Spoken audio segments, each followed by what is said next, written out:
Saludos y bienvenidos a este video. En esta ocasión vamos a analizar cómo sé cuando se trata del cateto adyacente, del cateto opuesto o de la hipotenusa. ¿Sí? Cuando empezamos a trabajar lo que son funciones trigonométricas, bueno, tenemos lo que es la función de seno, coseno, tangente, pues nos están pidiendo identificar en nuestro triángulo rectángulo ciertos lados.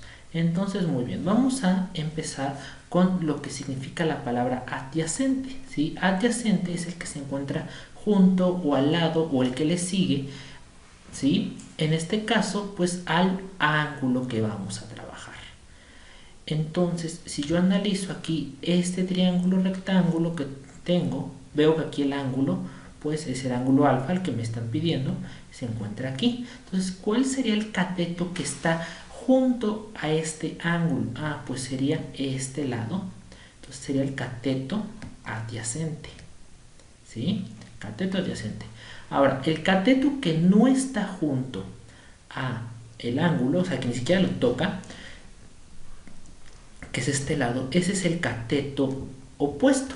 ¿Sí? El cateto opuesto ni siquiera toca al ángulo, ¿sale? Que vamos a trabajar. Y por último, lo que es la hipotenusa. La hipotenusa es el lado más grande del triángulo rectángulo y ese es opuesto o contrario a el ángulo de 90 grados. Aquí está 90 grados y vemos que este es el ángulo más grande, hipotenusa. Vamos a hacer otro ejemplo. Aquí tengo este triángulo, ahora tengo el ángulo beta y pues eso lo mismo, saber cuál es el cateto opuesto, el adyacente y la hipotenusa. Empezamos con el adyacente. Decíamos que el adyacente, acá está el ángulo, es el que está junto. Entonces vean, ¿quién es cateto? Es este cateto adyacente. La hipotenusa, recordamos que siempre está del otro lado, ¿sí? Del ángulo de 90 grados. Entonces, esta es la hipotenusa y siempre la más grande, vean.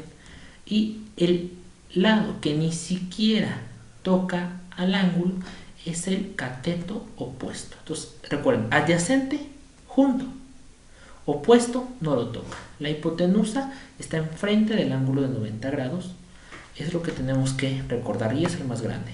Entonces, aquí vamos a empezar primero con la hipotenusa en este. Ahora, entonces si yo quisiera aquí calcular la hipotenusa, buscar la hipotenusa, perdón, pues tengo que buscar el ángulo de 90 grados y vemos quién está enfrente. Hipotenusa. Ahora sí, si quiero encontrar el cateto opuesto, entonces opuesto es lo contrario, o sea que ni siquiera está del otro lado.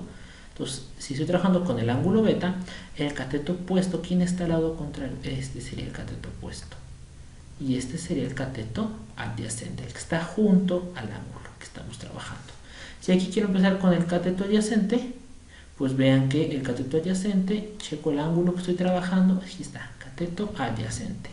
La hipotenusa, la que está enfrente, y el cateto opuesto, el que ni siquiera toca el ángulo con el que voy a trabajar, al ángulo alfa. Vamos a analizar, aquí tengo ese triángulo, aquí está nuestro ángulo beta. Entonces, si quiero empezar con el cateto opuesto, que está del otro lado del ángulo, que sería este, cateto opuesto, la hipotenusa enfrente del ángulo de 90 grados, hipotenusa, y el adyacente, el que está junto al ángulo B. Y aquí tenemos otro. Vamos a empezar en este caso por la hipotenusa. Entonces veo dónde está el ángulo de 90 grados y el que está enfrente es la hipotenusa. Cateto adyacente del ángulo alfa. Cateto adyacente, el que está junto. Y el que no lo toca es el cateto opuesto.